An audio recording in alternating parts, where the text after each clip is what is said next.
Good morning. I want to thank you for coming today. I am here with Kate MacEachren. I hope I said it right. Try my last name. Kate is a veteran.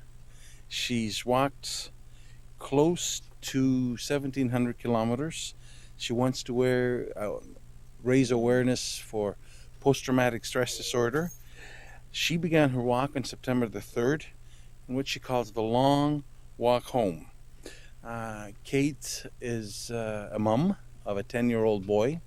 Kate was also in our armed forces, as well as some of the folks behind me. She walked while Kevin was driving right across the eastern part of Canada. One day, Kevin advises me, Kate walked 59 kilometers. Now, that is courage, and she's here today to deliver a message, not only to us, but to everybody, that the men and the women in the armed forces are right now short-shifted, are not looked after, and especially with this minister, his capability of looking after the file, as they put it, is in question. I want to thank you for coming. I'm going to turn this over to Kate.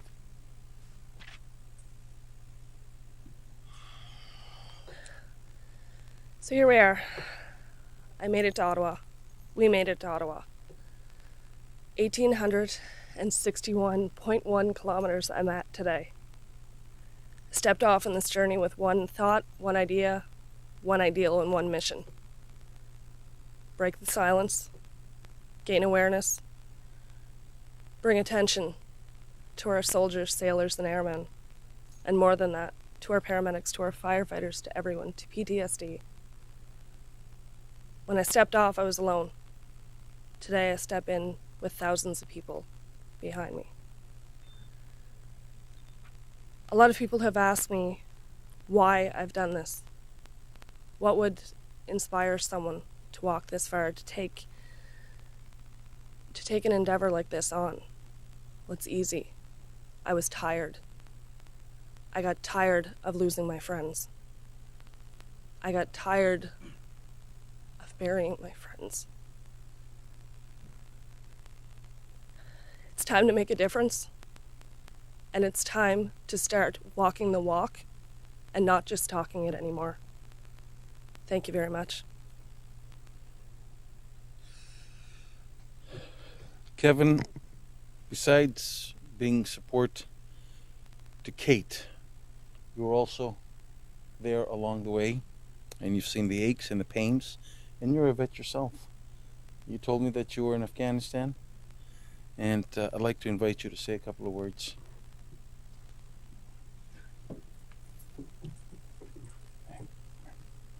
Thank you very much. It's been quite the journey watching Kate walk across Eastern Canada. We've had our ups and downs, but this woman doesn't have quit in her. There were a lot of naysayers when we started out. They've been silenced by Kate's performance and her dedication to cause. And as Mr. Karygiannis spoke, there is an issue that veterans aren't being taken care of enough by this government. The continued act of cruelty of the lump sum payment system under the new Veterans Charter still causes suffering on a daily basis. The fact that the government will not negotiate on the Equitas lawsuit out of Vancouver, which I'm one of the plaintiffs, and that they're still trying to appeal an order from a Supreme Court justice in British Columbia merely to stall. They know that they're going to lose, but merely to stall, to disenfranchise veterans longer. These are the things that motivated me to get involved with Military Minds, to make a difference for the guys that our own government isn't making a difference for. And it's through that I got to meet Kate, and I was able to be part of this journey. I can't speak highly enough of her or her character, and I certainly hope that her example may be shone into the halls of this building so that those who are paid to serve us and are elected by us to do right by those that they would send into harm's way continue to live up to their obligation. Thank you.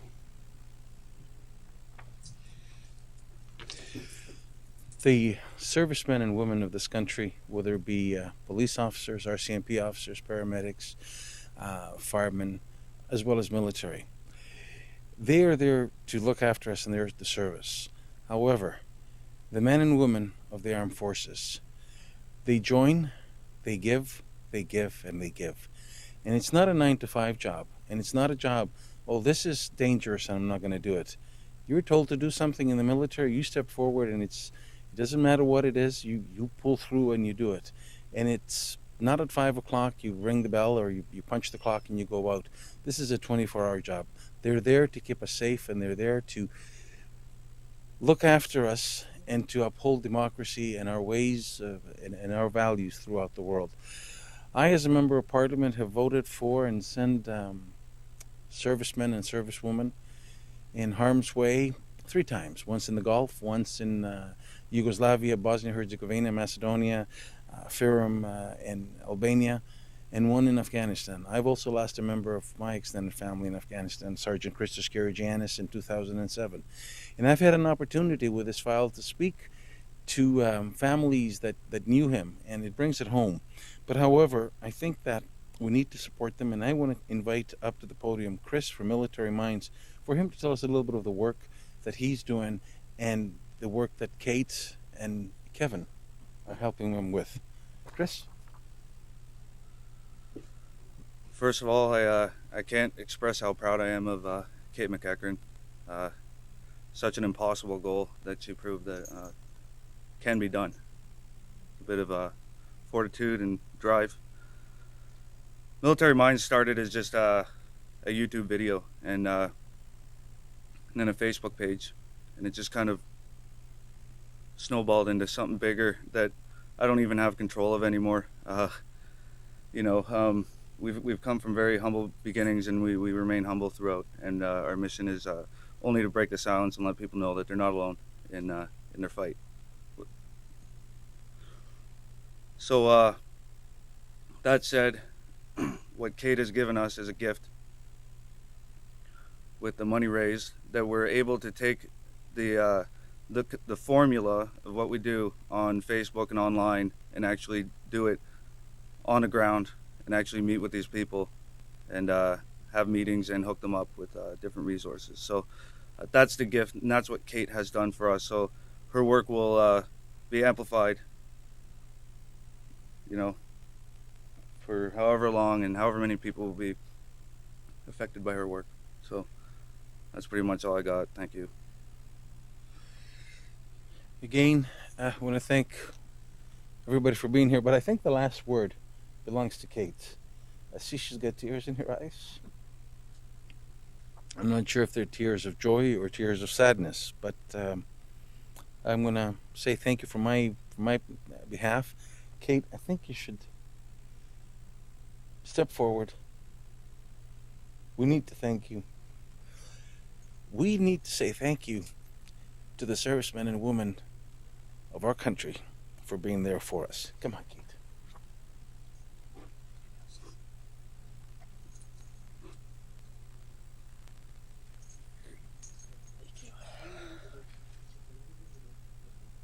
You know where? Sure. Yeah. It's okay. It's okay.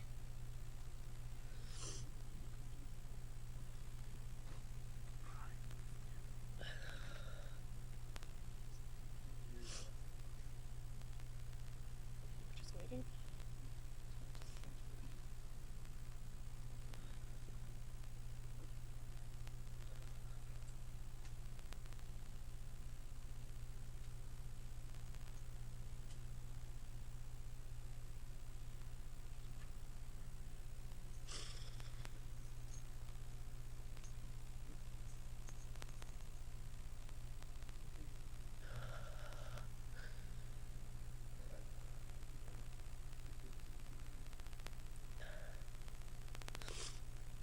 Before I leave here today, there's a point I actually want to get across. And it's more than just saying I crossed the line and I made it. It's more than saying there was 1,860 kilometers behind me. It's a plea actually to D&D, to members of our government, to those we look up to, will you please take a walk in my boots? I know I was only one person stepping off on this. I was only a corporal. But if you could view the world through my eyes for the last 45 days and look into the eyes of our vets, look into the eyes of our paramedics, look into the eyes of those who need it, and if you can walk away and say no, and say we still need to cut,